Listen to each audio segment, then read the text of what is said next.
Puis, les yeux levés au ciel, il soupira et lui dit, Ephata, c'est-à-dire ouvre-toi.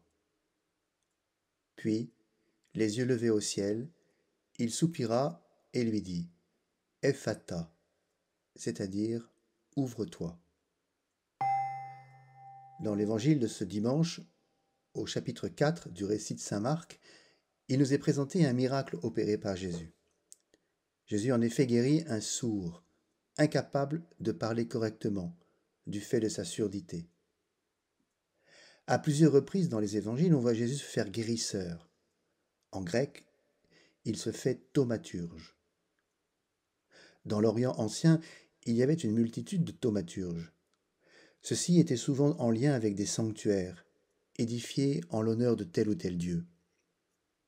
Dans tous ces lieux, la guérison de la personne malade passait par la parole.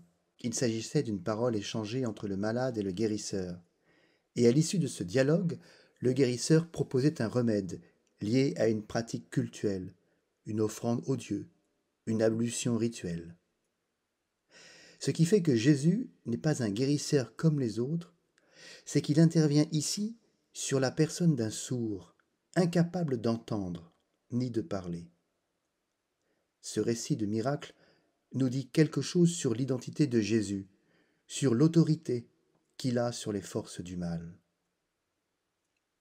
Les yeux levés au ciel. Cette indication nous dit d'où lui vient cette autorité. Jésus guérit toujours au nom de son Père. Il s'en remet à la volonté de son Père. Ce qu'il fait ne lui appartient pas. Il ne souhaite pas être considéré comme un guérisseur pour lui-même. Il soupira. Quelle est la signification de ce soupir relaté par saint Marc? Le soupir est un souffle léger. Il est un déplacement d'air lié à la respiration de la personne. Il est en même temps le signe d'une tristesse, d'une émotion qui ne se satisfait pas de l'état présent, de l'ordre actuel des choses. Par son soupir, Jésus exprime sa compassion à l'égard du sourd et muet. Il marque sa volonté de lutter contre le mal sous toutes ses formes. La parole que prononce Jésus, l'unique mot qu'il prononce sur le sourd, va directement opérer la guérison.